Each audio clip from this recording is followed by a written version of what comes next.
In this video, I'm going to show you how to put a fresh spin on landscape images by shooting them with a glass lens ball.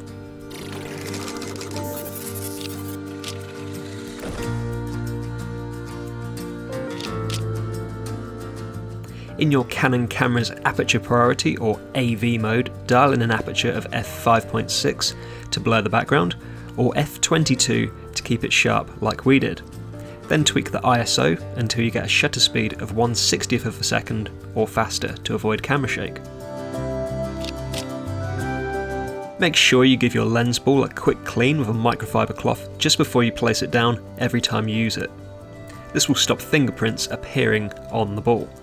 Then place the lens ball on some prominent foreground that doesn't obstruct the view of the ball, being careful not to leave greasy fingerprints on it. Using your Canon camera's single servo autofocus mode, focus on the landscape inside the ball and press the shutter to take the shot. With the picture taken, we're now going to open it into Photoshop or Elements because the image inside the lens ball is actually upside down.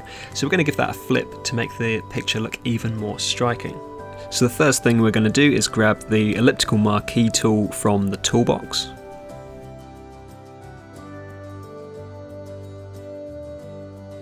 Now we can see that's not perfect, so we need to refine it. So we'll go up to Select and over to Transform Selection. Give that a click. And now we'll see this bounding box has appeared around the selection, and we have these little handles that we can pull to change the actual selection. So I'm just going to drag those into place.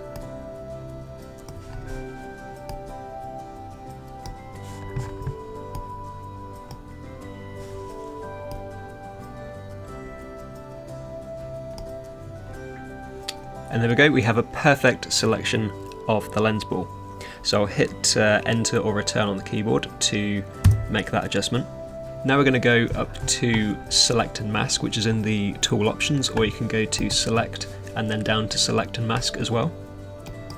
Either of those options is fine, and then I'm just going to quickly change the view to Overlay so that the selection is clear and anything that isn't selected has this red overlay.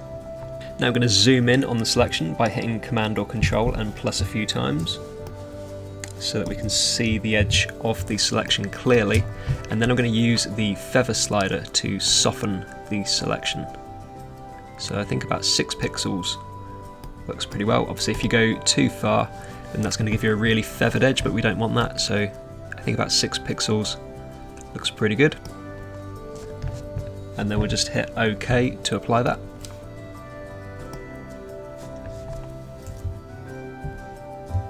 So we've selected the lens ball and we've softened the edge of that selection. So I'm going to hit Command or Control and J to punch that onto a new layer. You'll see we've lost the selection, but that has actually appeared on a brand new layer.